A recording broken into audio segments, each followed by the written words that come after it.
Hi, I'm Caitlin from the Ontario Science Centre. I have a secret. I love sweets. Anything sugary, I'm in. So today we're going to explore how you can use science to make a crunchy, bubbly candy. Think kind of like the classics science fair volcano, but with lava that you can eat. It's going to be awesome.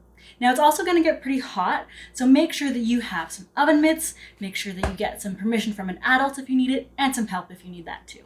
Here's what you'll need to make our candy. You'll need some sugar, baking soda, vanilla, water, corn syrup, some measuring spoons and cups, a whisk, a spatula, a candy thermometer, some small containers, a big pot, a pan for your candy to cool in, and that should be lined with parchment paper. You can find a full list of ingredients and recipe on our website. We'll start by adding the sugar to our pot. Next, we'll mix in all the other ingredients except for baking soda.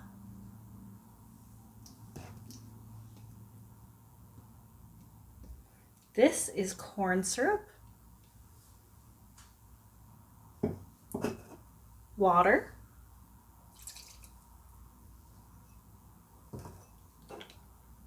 and vanilla. So mix that all together. Next, bring it to the stove and heat it up until it reaches 300 degrees Fahrenheit or 150 degrees Celsius. You can use the candy thermometer to measure this. Now that our mixture has reached 300 degrees Fahrenheit, it's time to add the baking soda. What do you think will happen? Watch the magic. Here we go.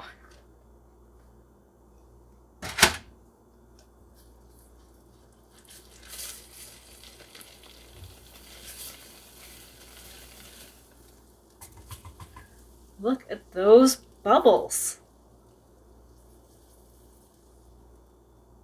All right, I'm gonna pour this into my prepared pan, and then I'll leave it to harden.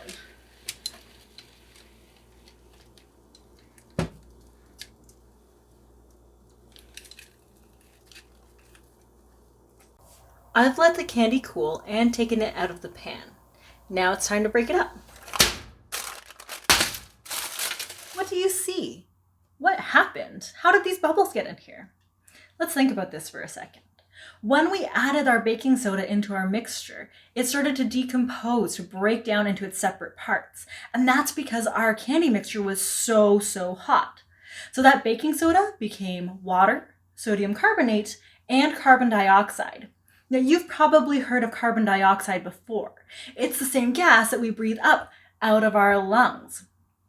So when that baking soda was in there decomposing, it was releasing carbon dioxide into the candy mixture. But the mixture also hardened so fast that the carbon dioxide bubbles got stuck inside, and that's why we can still see them in here now. Those bubbles also make this candy a lot easier to eat, not so hard on your teeth. Now, you can either dip these in melted chocolate, maybe put some sprinkles on them, or add sea salt, or just leave them as they are. They're good anyway.